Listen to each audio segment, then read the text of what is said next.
नमस्कार, आपका स्वागत है फिजिक्स के एक नए लेक्चर में। आज हम लोग क्लास 12 के फिजिक्स में पहले चैप्टर का एक बहुत ही छोटा सा और प्यारा सा टॉपिक देखेंगे। इससे कई बार ऑब्जेक्टिव्स आ चुके हैं, लेकिन इसको समझने में बहुत सारे स्टूडेंट्स कंफ्यूज हो जाते हैं कि माध्यम की परावैद्युता क्या है, निर्वात की परावैद्युता क्या है, हवा की परावैद्युता क्या है, आपेक्षिक परावैद्युता क्या है।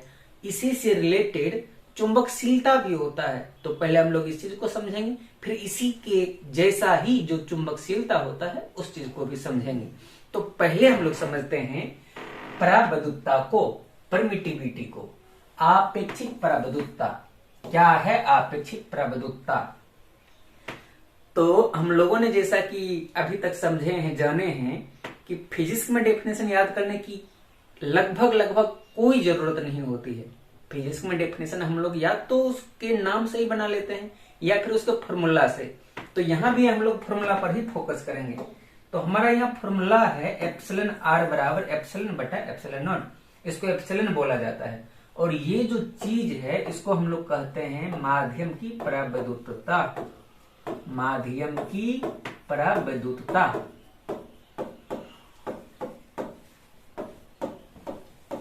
और नीचे जो दिख रहा होगा एप्सिलॉन नॉट, ये है हवा या निर्वात की परावैद्युतता। हवा या निर्वात की परावैद्युतता। हवा या निर्वात की परावैद्युतता है।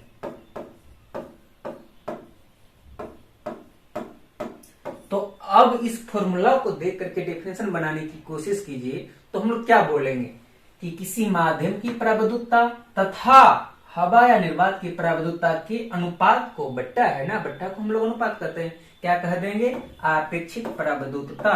बस तो याद रखना ये फॉर्मूला को, और इसी से हम लोग डेफिनेशन बना लेंगे। इस फॉर्मूला को देख करके कोई जूनियर क्लास का स्टूडेंट भी बोल देगा, यहाँ पर लिखा हुआ है माध्यम की परावैद्युतता और हवा या निर्वात की परावैद्युतता के अनुपात को क्या कहते हैं? आपेक्षिक परावैद्युतता। तो बस इतना सिंपल सा डिफिनेशन था। अच्छा, यदि यहां से हम लोग किसी माध्यम की परावैद्युतता का कैलकुलेशन करें तो कैसे करेंगे? तो सिंपल सा है, माध्यम की परावैद्युतता चाहिए तो इस एप्सिलॉन नॉट को इधर भगा देंगे। अभी इधर भाग में है, इधर आएगा तो गुना में, मल्टीप्लाई में आएगा। तो एप्सिलॉन बराबर हो जाएगा epsilon r into epsilon not.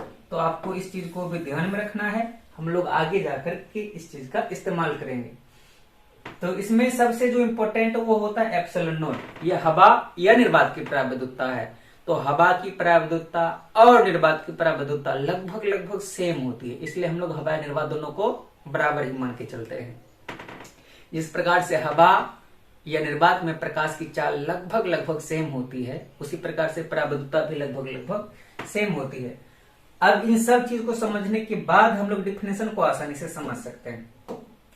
अब हम लोग डेफिनेशन को आसानी से समझ सकते हैं। तो क्या लिखा हुआ है? लिखा हुआ है किसी माध्यम की परावैद्युतता, ये ऊपर वाली बात, माध्यम की परावैद्युतता, और हवा या निर्वात की परावैद्युतता, ये नीचे वाली बात, एप्सिलॉन नॉट के अनुपात को यानी कि बट्टा को आपेक्षिक परावैद्युतता कहते हैं। इतना सिंपल सा डेफिनेशन है।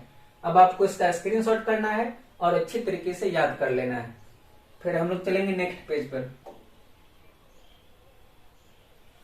नेक्स्ट पेज पर चलने से पहले थोड़ी सी हम लोग एप्सिलॉन नॉट के बारे में समझ लेते हैं, जान लेते हैं। ये जो एप्सिलॉन नॉट है यहाँ पर, ये ज्यादा इंपॉर्टेंट है। ये जो यहाँ पर एप्सिलॉन नॉट है ये थोड़ा ज्यादा इंपॉर्टेंट है। ये है क्या? हवा या निर्वात की परावैद्युतता है ना, हवा की परावैद्युतता मान लेते हैं। निर्वात का भी हवा या निर्वात की परावैद्युतता, ये थोड़े ज्यादा इंपॉर्टेंट है। इसका हम लोग बहुत सारी जगह पे यूज करते हैं, इसीलिए हम लोगों ने इसका एक छोटा सा वीडियो बना लिया है। इसका मान होता है, एप्सिलॉन नॉट का मान 8.85 गुना 10 की पावर -12, ये इसका वैल्यू होती है, मान होती है। और इसका एसआई मात्रक और बीमा निकालना आप लोगों का होमवर्क है। इसकी एसआई मात्रक और बीमा हम लोगों ने कूलम के नियम में देखा हुआ था। तो यदि निकालने के लिए हम थोड़े से हिंट्स करें तो निकालेंगे कैसे? एसआई मात्रक और बीमा, एसआई मात्रक और बीमा, इसकी एसआई मात्रक और बीमा सॉल्व करने के लिए हम लोग हेल्प लेंगे कूलम के नियम का। कूलम का नियम क्या था? F बराबर 1/4 pi epsilon not Q1 Q2 बटा R स्क्वायर। तो इसमें एप्सिलॉन नॉट जो दिख रहा है, यहीं से हम लोग इसकी ऐसे मात्रक और बीमा निकालेंगे। तो सबसे पहले एप्सिलॉन नॉट का सूत्र प्राप्त कर लेंगे, क्योंकि हम लोगों ने पिछले वीडियो में देखा था ऐसे मात्रक और बीमा वाले वीडियो में, किसी भी चीज का ऐसे मात्रक और बीमा प्राप्त करने के लिए सबसे पहले उसको फॉर्मूला प्राप्त करेंगे, फिर उसके फॉर्मूला में जो चीज भी आ रहा है सबका ऐसे मात्रक और बीमा रख दो, सॉल्व करके जो कुछ भी आया वही होगा फाइनल ऐसे मात्रक और बीमा। तो पहले हम लोग फॉर्मूला प्राप्त करते हैं। अच्छा, ये 4 क्या है? 4 तो कांस्टेंट है, स्थिरांक है, सबको पता है ना, 4 स्थिरांक है और स्थिरांक की कोई भी ऐसा मात्रक और बीमा नहीं होती है। उसी प्रकार से ये पाई का मान हम लोगों को पता है 22/7, 22/7 इसका भी कोई ऐसा मात्रक और बीमा नहीं होता है। तो इन दोनों को हम लोग नहीं लिखेंगे, इन दोनों को इग्नोर कर सकते हैं। तो बच गया सिर्फ एप्सिलॉन नॉट। एप्सिलॉन नॉट को इधर लाएंगे तो इधर आ जाएगा मल्टीप्लाई में, और एफ अभी इधर है मल्टीप्लाई में, इधर आएगा तो डिवीजन में आ जाएगा भाग में, 1/f हो गया। और जो जैसा है वैसे ही रहने दो। क्लियर है? बस ये जो फॉर्मूला प्राप्त हुआ ये है एप्सिलॉन नॉट का फॉर्मूला। इसमें एफ का मात्रक रखो न्यूटन, आवेश का कूलम, दूरी का मीटर, यानी कि कूलम स्क्वायर बट्टा न्यूटन मीटर स्क्वायर, ये है एसआई मात्रक। और यदि बीमा निकालने की बारी आई तो इसका एटी, इसका भी एटी, ए स्क्वायर टी स्क्वायर हुआ, इसका MLT-2, इसका L2। तो सबको पुट करके मैं एक बार रख देता हूं, लेकिन आप फाइनल सॉल्व कर लेंगे। AT इंटू AT 2 बार हो जाएगा आवेश के लिए, नीचे बल का MLT-2 और इसका दूरी का L2। इन सब को जो कुछ भी सॉल्व करके आएगा वही होगा हमारा फाइनल बीमा आंसर। तो आपेक्षिक पराविद्युतता और पराविद्युतता के बारे में जितनी भी कहानी थी हम लोगों ने पूरा देख लिया। तो इस चीज का भी स्क्रीनशॉट कर लेना, क्या कि बहुत इंपॉर्टेंट है, बहुत ज्यादा इंपॉर्टेंट है अपने आप में। इतना छोटा सा पार्ट का आपको स्क्रीनशॉट करके रख लेना है। अब हम लोग चलेंगे नेक्स्ट पेज पर।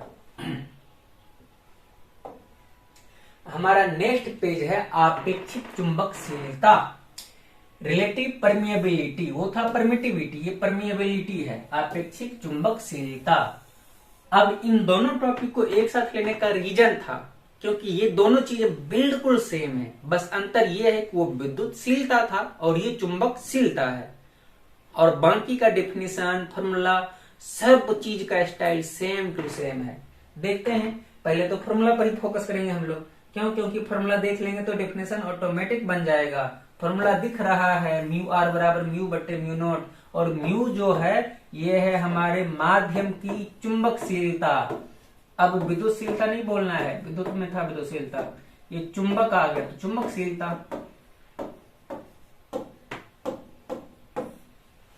म्यू क्या है? माध्यम की चुंबकशीलता।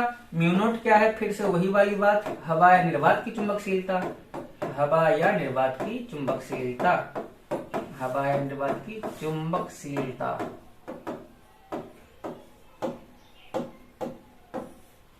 समझ में आ रहा है ना? म्यू आर बराबर फॉर्मूला हम लोगों को दिख रहा है म्यू बटे म्यू नॉट, और म्यू है हमारा माध्यम की चुंबकशीलता, म्यू नॉट है हवा या निर्वात की चुंबकशीलता। अब इसका डेफिनेशन बनाना बिल्कुल आसान है, यहां से देख करके बोल सकते हैं माध्यम की चुंबकशीलता और हवा या निर्वात की चुंबकशीलता बट्टा है तो अनुपात, ये अनुपात को क्या कर देंगे? आपेक्षिक चुंबकशीलता। बस इतना छोटा सा डेफिनेशन है। अब देखिए डेफिनेशन जो लिखा हुआ है, लेखक का डेफिनेशन को पढ़ते हैं। किसी माध्यम की चुंबकशीलता मतलब म्यू, और हवा या निर्वात की चुंबकशीलता मतलब म्यू नॉट के अनुपात, अनुपात मतलब बट्टा को क्या कह देंगे? आपेक्षिक चुंबकशीलता, म्यू आर कह देंगे। तो दोनों फॉर्मूला को याद रखना है। बस आज हम लोगों को यही दो चीज ही सीखना था, लेकिन हाँ उससे पहले थोड़ा सा मान भी रख लेते हैं। जैसे कि एप्सिलॉन नॉट का हम लोगों ने मान रखा था, उसी प्रकार से इस म्यू नॉट का भी मान होता है। इसमें भी नहीं, पहले इसका स्क्रीनशॉट कर लेना, जल्दी से इसका स्क्रीनशॉट कर लेना। हर हमेशा क्लास करते समय आपको कोई भी चीज काम की लगे तो उसका स्क्रीनशॉट करते जाना है, नहीं तो पढ़ी हुई चीज आपकी किसी काम की नहीं रहेगी। तो इसमें म्यू आर क्या था? फॉर्मूला म्यू आर बराबर था म्यू अपॉन म्यू नॉट, ये माध्यम की चुंबकशीलता। यदि हम लोगों को इसका मान निकालना हो तो क्या कर देंगे? इसको उधर भगा देंगे, तो ये बन गया mu r into mu naught. Clear है ना? ये माध्यम की चुंबकशीलता का फॉर्मूला प्राप्त हो गया। अब यहाँ पे म्यू नोट सबसे ज्यादा वीवीआई है, म्यू नोट सबसे ज्यादा वीवीआई है। इसका इस्तेमाल बहुत सारी जगहों पर होता है। तो सबसे पहले हम लोग इसका मान देखेंगे। म्यू नोट का मान होता है 4 पाई गुना 10 की पावर -7, ये होता है इसका मान। और यदि इसके बारे में ज्यादा चीज जानना हो तो आपको जाना पड़ेगा चुंबकीय क्षेत्र की तीव्रता, चुंबकीय क्षेत्र वाले टॉपिक पे, और उसमें जाइए, म्यू नोट के बारे में आपको विस्तार से मिलेगा। क्लियर है ना। बाकी आज हम लोगों ने सीखा क्या, तो अब यदि शॉर्टकट में रिवीजन करें, आज के क्लास में हम लोगों ने क्या देखा, तो पहले तो हम लोगों ने देखा था आपेक्षिक विद्युतशीलता या आपेक्षिक पराविद्युतता। हम लोगों ने देखा था एप्सिलॉन आर, आपेक्षिक पराविद्युतता या आपेक्षिक विद्युतशीलता फॉर्मूला एप्सिलॉन बटे एप्सिलॉन नॉट। फिर देखा था आपेक्षिक चुंबकशीलता म्यू आर बराबर म्यू बटे म्यू नॉट। तो दोनों का डेफिनेशन तो पहला बात तो फॉर्मूला दोनों एक जैसा है, एप्सिलॉन आर बराबर एप्सिलॉन बटे एप्सिलॉन नॉट, म्यू आर बराबर म्यू बटे म्यू नॉट। इसमें एप्सिलॉन क्या है, माध्यम की विद्युतशीलता या पराविद्युतता। एप्सिलॉन नॉट क्या है, हवा या निर्वात की विद्युतशीलता या पराविद्युतता। यहाँ म्यू क्या है, किसी माध्यम की चुंबकशीलता, म्यू नॉट क्या है, हवा या निर्वात की चुंबकशीलता।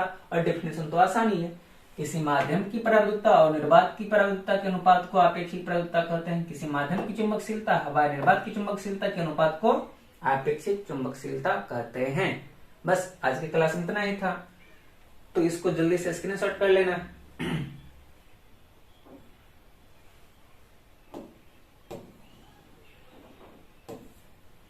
यदि इस हर चीज का आपको नोट्स बनाते जाना है स्क्रीनशॉट कर करके।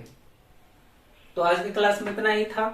यदि हम उम्मीद करते हैं कि आपको ये चीजें समझ में आई होगी। यदि ये चीजें आपको समझ में आती है और अगले आपको किसी भी टॉपिक पर वीडियो चाहिए तो आप कमेंट सेक्शन में जाकर के टॉपिक का नाम लिखिए। मिलते हैं अगले वीडियो में, तब तक के लिए धन्यवाद।